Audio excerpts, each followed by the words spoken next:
about on the flip side of this, there are other countries that are opening their doors to Indian students.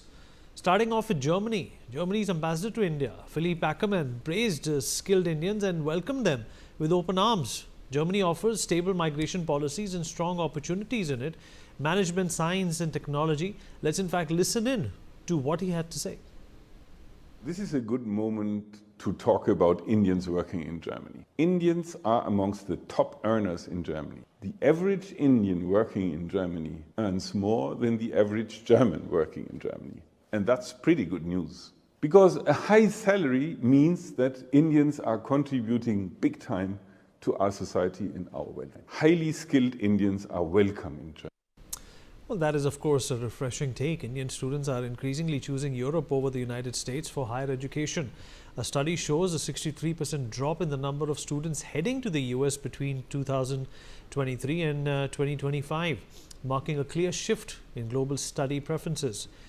UK sees a rise from 16% to 39% from 23 to 25. Similarly, along the same time, Germany has seen a rise from 4% to 9%. Ireland has taken a rise from 3% to 7.6%. Australia has also remained steady at 7%, whereas Canada is down from 11% to 2.3%. Japanese ambassador to India also made a statement inviting Indian students to come and study in Japan. He said that Indian students can get visas easily to study in Japan by submitting their student ID, and that it is extremely easy. Let's listen into what he had to say. One message to Indian people, particularly Indian young people, please go to Japan to study and to work. If you are students, it's so easy to get visa. James Lawless, Ireland's education minister, had said his country is very welcoming for students and has a supportive post-study employment visa arrangement as well. He stated that Ireland is a very welcoming country and they have a very cosmopolitan culture. He stated that they have many nationalities now in Ireland and many people have made it their home, including many Indians. He also talks about how there is a 2-year window for students. Well, India joins 8 other nations on New Zealand's prestigious list of qualifications exempt from assessment, which is the LQEA. This move eliminates the previously mandatory international qualification assessment for most Indian degree holders, accelerating their access to New Zealand's skilled migration and work visa streams. This change is more than just administrative housekeeping. It is a strategic recalibration of New Zealand's talent pipeline. Applicants from newly included LQEA countries can now apply directly under the skilled migrant category, green list roles and accredited employer work visa schemes. These are not merely immigration categories. They are fast lanes to residency, employment and ultimately long-term integration. French ambassador to India, Thierry Mathieu, outlined France's vision to welcome 30,000 Indian students by 2030, nearly tripling current numbers. He noted that around 8,000 Indian students registered for the 23-24 academic year, with the 10,000 mark likely to be crossed this year. Muhimbili University of Health and Allied Services, a leading public medical university in Tanzania, is inviting applications from Indian students for postgraduate courses in various fields, including medicine, pharmacy, dentistry, nursing, traditional medicine and public health. The university encourages Indian students to explore these opportunities as a part of its efforts to promote international academic collaboration. Well, this is of course the silver lining here. Sumit, I'm going to come back to you. Do you think with all these countries realizing that one country's loss is another country's gain is the intelligent thing to do? You know, geopolitical dominance has often changed from time to time. But perhaps this will be the first time that America is shooting itself in the foot by declining and discouraging Indian students from going there. It is not only a source of income for these universities, but it has also been a source of extraordinary talent that has contributed to the American startup ecosystem exorbitantly. We need shooting itself in the foot has become a national sport of America and Donald John Trump. I'm not surprised at that. That is what they are doing perpetually every day. And this is one of the aspects. Look, there was a time when Marco Rubio said that Chinese students are intellectual moles. They're stealing IPR from us. I'm going to cancel the visas. After 15 days, his boss, the big boss, the president says, I am increasing from 300,000 visas to 600,000 visas for Chinese students. And 2 days back, he was again saying that there is a lot of intellectual, property theft which China does from us. So America is a confused house where even even Marco Rubio or Pete Hegseth doesn't know what Donald Trump thinks or what is he going to say next time. It was rightly said by our chief, General Dwivedi, he doesn't know what he's talking. That's exactly where he stands.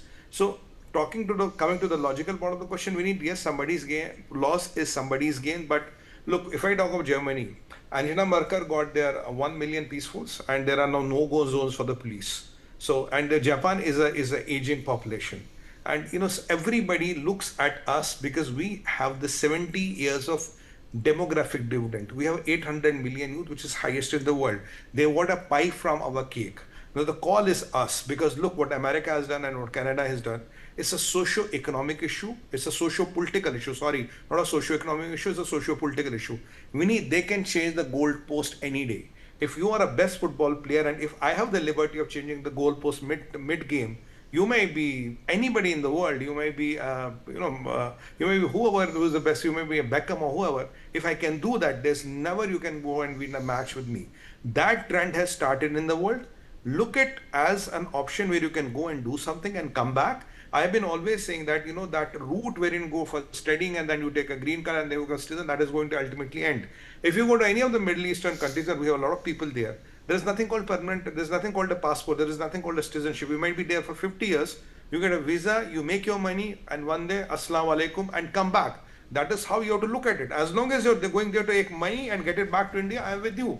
But if you want to sell your house here, you want to sell your land property and give them the money, well, that's not, unfortunately, and give them your youth and the money. That's not how the model should work. Everybody is looking to us from their perspective. What do they need? What suits their bill?